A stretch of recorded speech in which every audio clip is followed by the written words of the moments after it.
Greetings. I'm Bill Barnett, professor at the Stanford Graduate School of Business and the Stanford Doerr School of Sustainability. And I'm Charlotte, a current undergraduate here at Stanford. And we have with us here today Professor Stefanos Zenios from the Stanford Graduate School of Business, Professor Yi Cui from the Stanford Doerr School of Sustainability, and Keegan Cooke, who directs the Ecopreneurship Program here at the Stanford Graduate School of Business in association with the Stanford Doerr School of Sustainability. And the three of you ran just a rock and roll style conference on scaling sustainability innovation. And it was the happening event. And Charlotte, you were there. What's your reaction?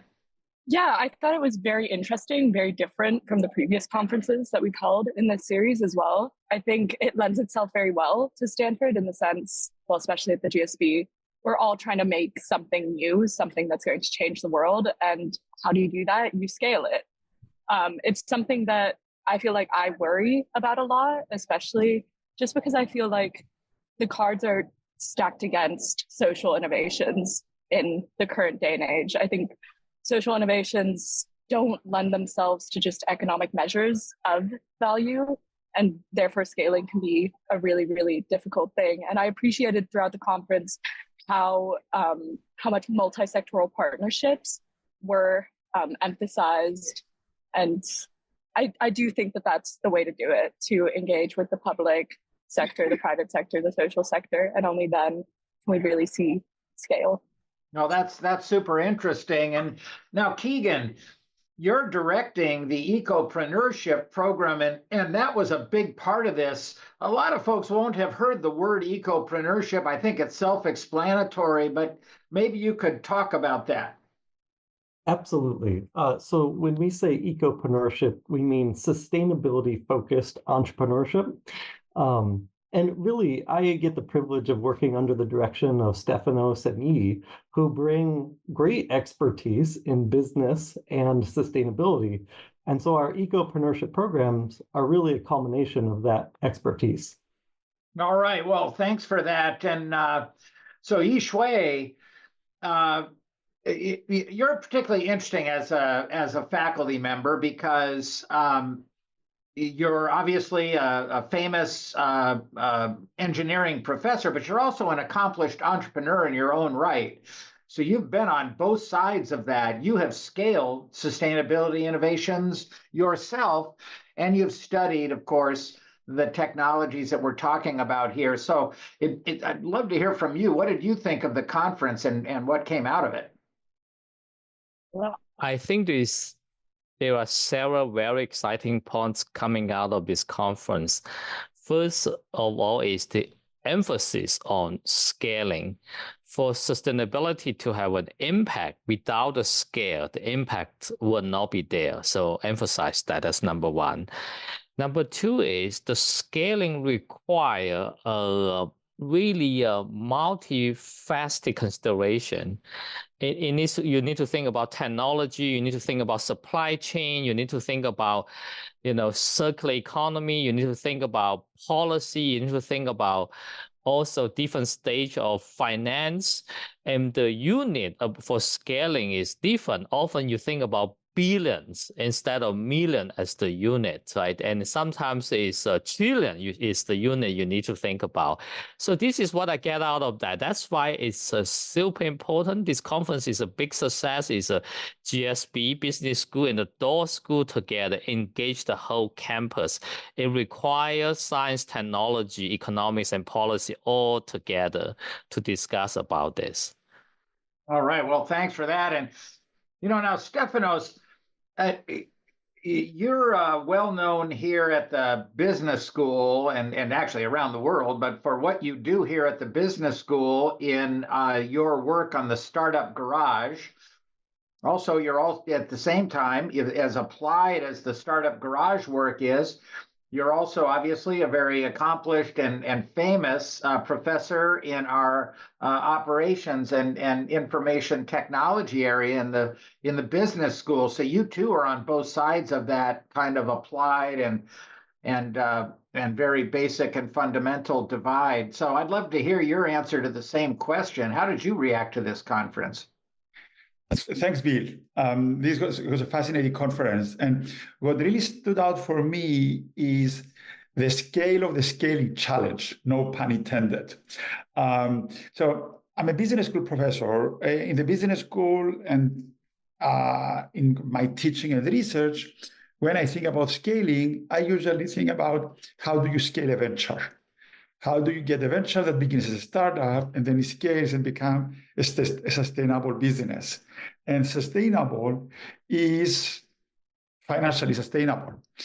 And then I remember very early on in the conference, early in the morning, I think it was the first talk that spoke about, here we're talking about replacing a commodity. Energy, power is a commodity. It's used by everyone. And we need to replace it. And there was a second presenter who talked about the biggest refinery in the world that has the size, I think it's 7,500 acres. It's half the size of London. And then you start thinking, how do you create sustainable solutions, economically sustainable solutions that will replace this immense infrastructure and replace existing energy sources with new sources? So for me, it was a great opportunity to understand the underlying challenge and that just sustaining ventures is not going to be enough. Just scaling ventures is not going to be enough.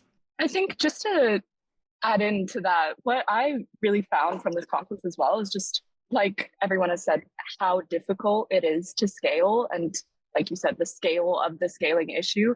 I almost ask myself, is our role as ecopreneurs to scale our own businesses or simply to scale our inventions? Because there's a difference there. I wonder whether or not, these massive conglomerate companies should be put in charge of this. Should innovators even try to scale, or should they just innovate? Because it seems like there are companies that have reached, there are companies that have scaled so much across the world. That's why we have multinational corporations. Wouldn't it all be a little easier if just the multinational corporations who already have so much experience in, economies of scale, scaling, wouldn't it be easier if they just sort of absorbed innovations? And does that even happen at all? Yeah, Charlotte, I will be happy to discuss a little bit with everybody about this. I think it could be both. When you have a new innovation coming in, and if you could utilize the existing infrastructure already at scale, that means the big companies already have the scale to do it. If you can explore that way, I think you should go ahead and do it. And for certain innovations, but there are also innovations, the incumbent right there will not accept those innovations to help. And the barrier is very high. And then it's better to actually having a new startup company to do that. For example, Tesla is absolutely the story for this mode of thinking. When other car company wouldn't accept electric car, right? Tesla is the one saying, hi, they believe in this mission, they think they can do it, so they build it from the scratch as a startup, now become the biggest car company in the world. The top 10 other company combined would not even have the same market cap as Tesla. So I can see both examples can exist. I'd love to see both will explore more. I would really love to see if existing infrastructure willing to adopt the new, for example, clean energy transition technology. That would be fantastic. Yeah, I think on that wavelength, actually, I immediately go back to thinking about carbon capture and storage and how much the oil and gas industry is sort of saying, we need to be there, we need to be at the forefront of carbon capture and storage. And I think they're right. If we went to scale CCS, this was from a previous conference, then we do need the oil and gas industry. I mean, if anyone understands pipes it's BP. So yeah, I see how there's room for both, but it worries me that the expertise and scale seems to lie so far away from our environmental goals. Yeah, Charlotte, I completely agree.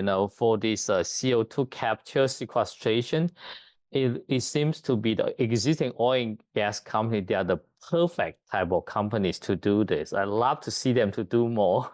So, I study industrial evolution, and one of the interesting things we've learned from other dramatic changes in the economy is that the startup world and the growth of startups and the big company world and their innovations feed each other. If you've got the startups disrupting the status quo, that's what wakes up the incumbent firms.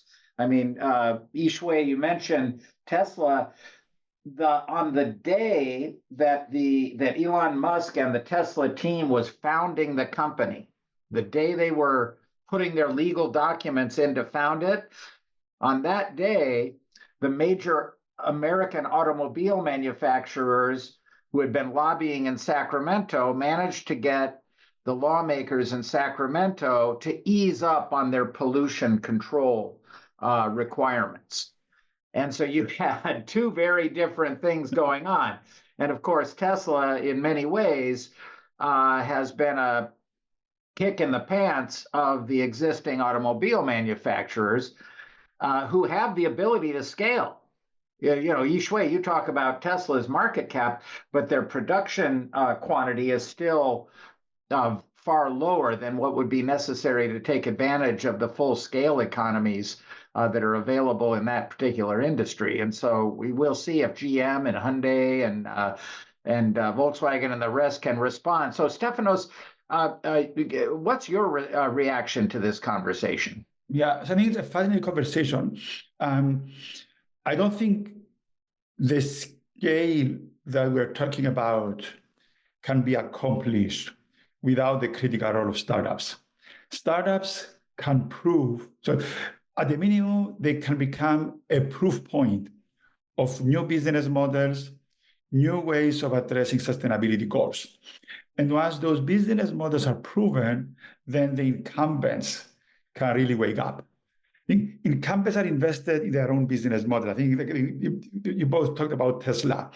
I think at the end of the day, no incumbent company wants to become the next Kodak. But unless they realize that they could become the next Kodak, they wouldn't do much about it. And startups can really shake up the incumbents to get them to recognize that if they don't do anything, they could be the next Kodak. So it's just startups can prove a new business model, can prove new supply chains, probably at smaller scale. I think the example that I like to talk about is how Walmart transformed how it does business by using e-commerce channels. But they did that only after they started fearing Amazon and how Amazon completely transformed their business. So startups can put some fear into the heart and soul of executives running large companies, and they only do that once startups achieve their own scale. So Keegan, listening to this conversation, this must be music to your ears as the guy directing the Ecopreneurship Program. Well, I agree with everything Stefanos and Yi said. And I interpret Charlotte's question to have this underlying question of who is responsible for scaling sustainability innovation. And I think the response to that is everyone. We need the big corporations, we need government partners, we need scaling partners, and we need startups. And there are things that Stefanos was alluding to. There are things that startups do much better than big corporations or governments. And so we all need to work together. So, Keegan, I'm going to be a little bit bold here, because when everyone is responsible, then no one is responsible. Yes. So that's one of the big challenges. And I'm a professor of entrepreneurship. I think let's just call it what it is. Let's make entrepreneurs responsible, because entrepreneurs can build ventures they can grow them enough. And then once they prove the point, then they will be able to bring in everyone else. So at the end, everyone needs to get aligned. But I really think that to the extent that there's going to be a flywheel here, and Bill is a strategy professor, and he worries a lot about flywheel, to the extent that we want to create a flywheel here that will lead to sustainable scaling up, I think those who can really get the flywheel started and going are going to be entrepreneurs. And they're going to be different kind of entrepreneurs, and that's why the Ecopreneurship Program, it's something that we are excited about. There are going to be entrepreneurs that will recognize that you need to work with large companies, you need to work with regulators, and you will need to bring that together. I would like to add my strong agreement with Stefanos, particularly for commodities already there.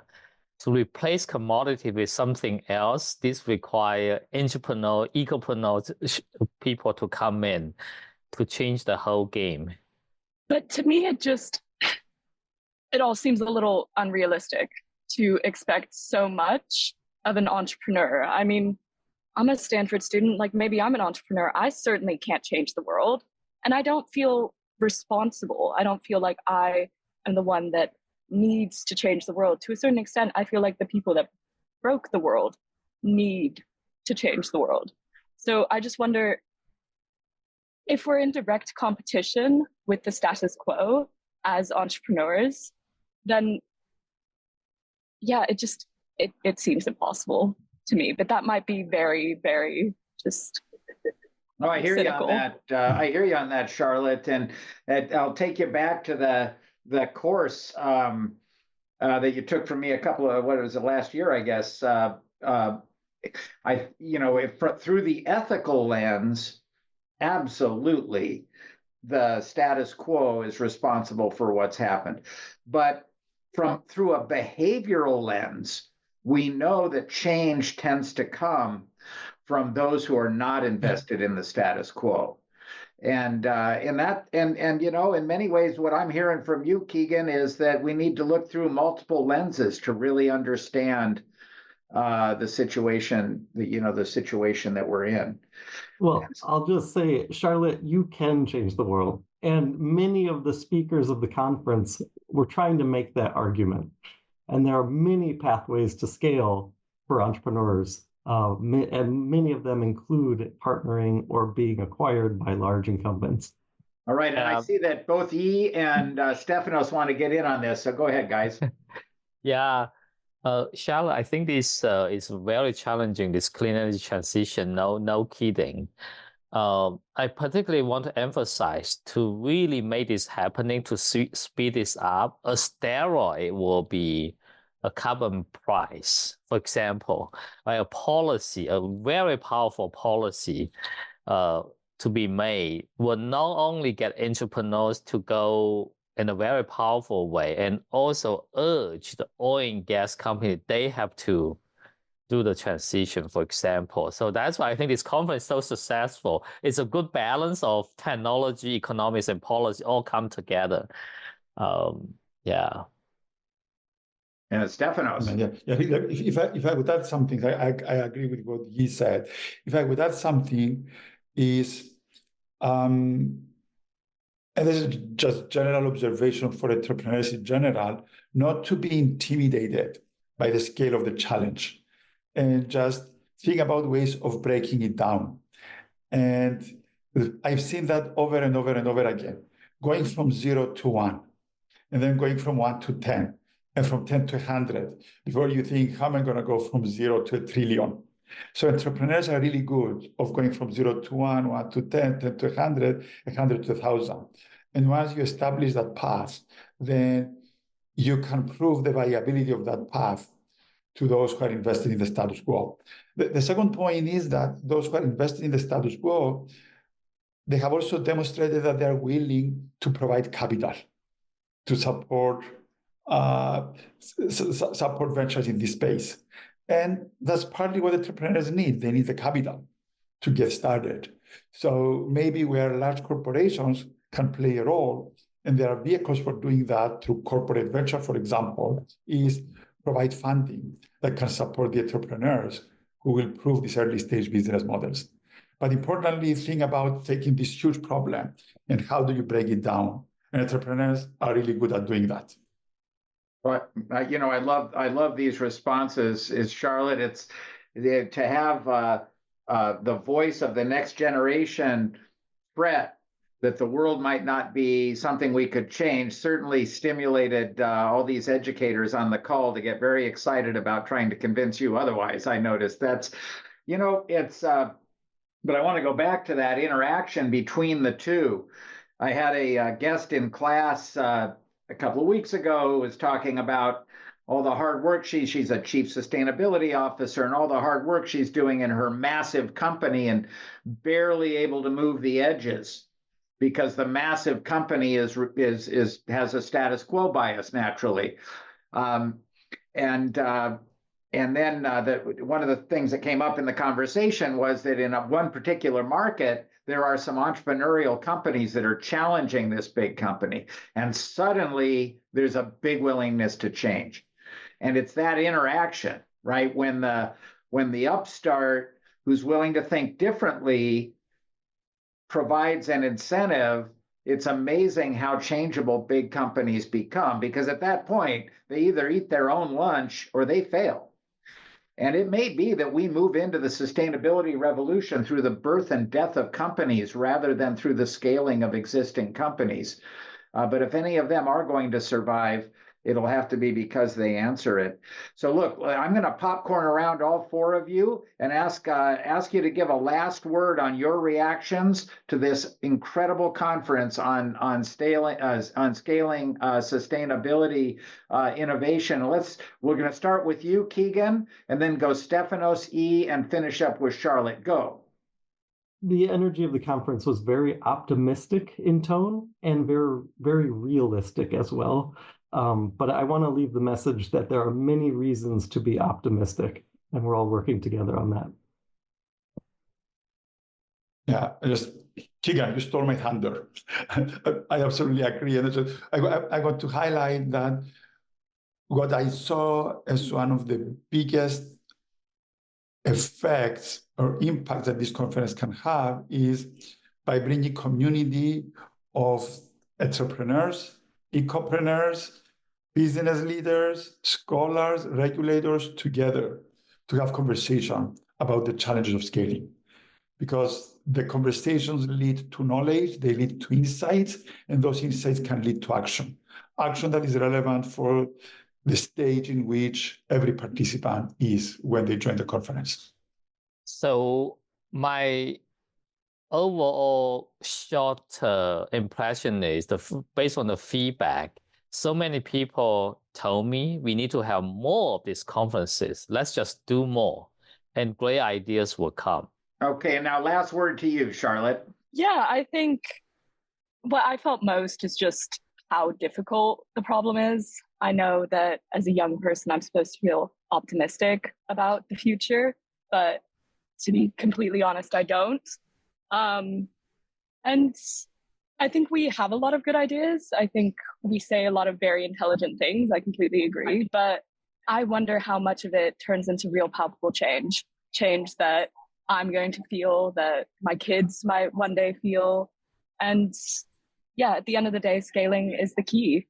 And there's a lot of great minds working on it. That's what this conference definitely taught me. Well, Charlotte, as time goes on, every time I run up against an impediment in the sustainability revolution, I'm going to think of you and double down my efforts and think of your children as well.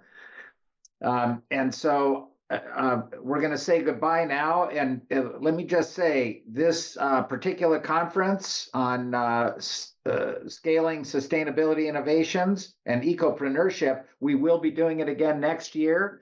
And so stay tuned.